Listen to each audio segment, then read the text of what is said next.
Buongiorno a tutti e bentornati a Liberamente, variazioni e scorribande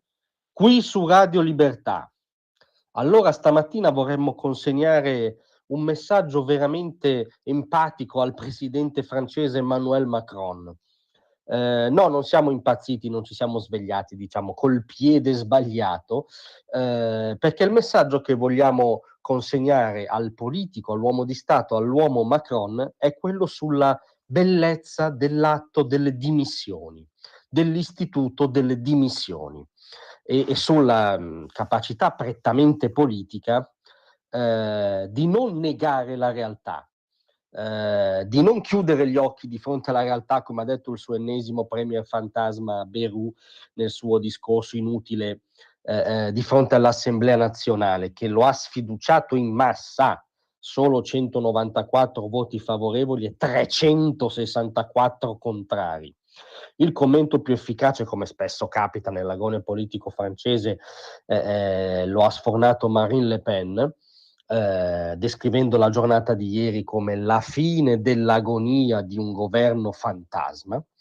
e invitando Macron a sciogliere l'assemblea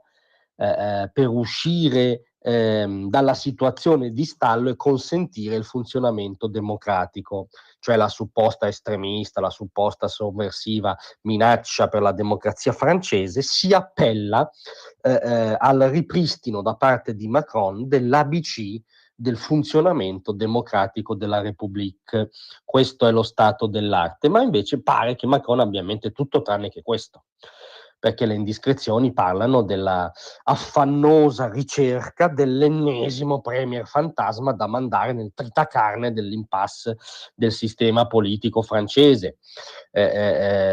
Fioccano già i nomi che poi spesso sono sempre gli stessi, sono le cariati di una stagione palesemente avviata al proprio crepuscolo. Si fa il nome di Pierre Moscovici, presidente della Corte dei Conti, altra diciamo punta di diamante della tecnocrazia francese. Si parla del centrista Sébastien Lecornu del diciamo moderato Bertrand, ma al di là del giochino dei nomi, che per Macron sono veramente figurine da bruciare, è il quarto premier che in poco più di un anno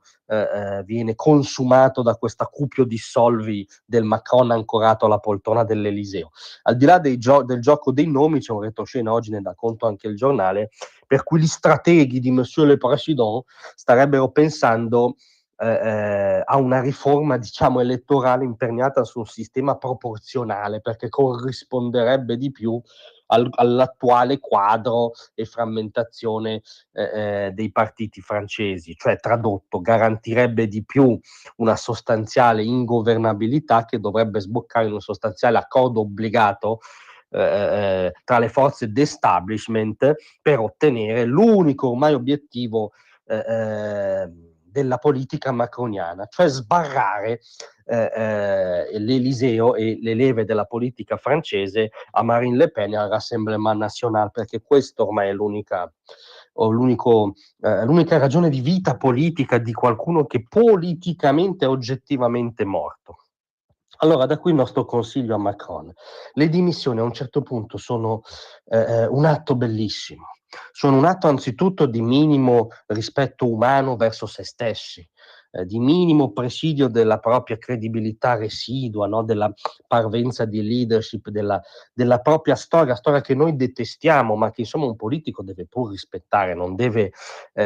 svilirla in un palese accanimento terapeutico su se stesso e sulle sue ossessioni. Poi a un certo punto sono anche una necessità tattica politica.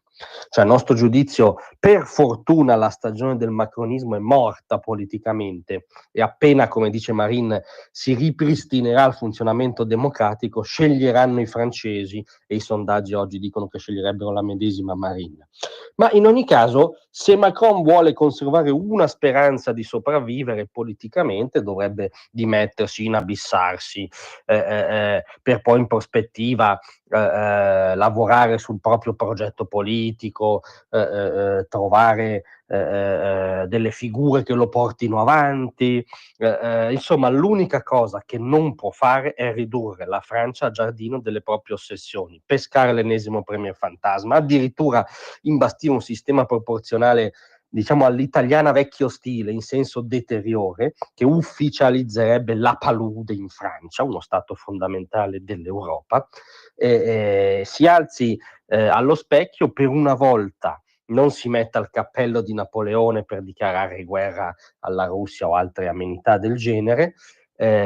si guardi allo specchio e riconosca che arrivati a un certo punto della traiettoria politica e umana, il commiato, le dimissioni, l'inabissarsi, il passo di lato sono un atto minimo di rispetto verso se stessi e sono perfino belle, oltre a essere ciò che viene invocato ormai da gran parte del suo popolo, del popolo francese. Grazie a tutti, vi aspetto stasera alle 18.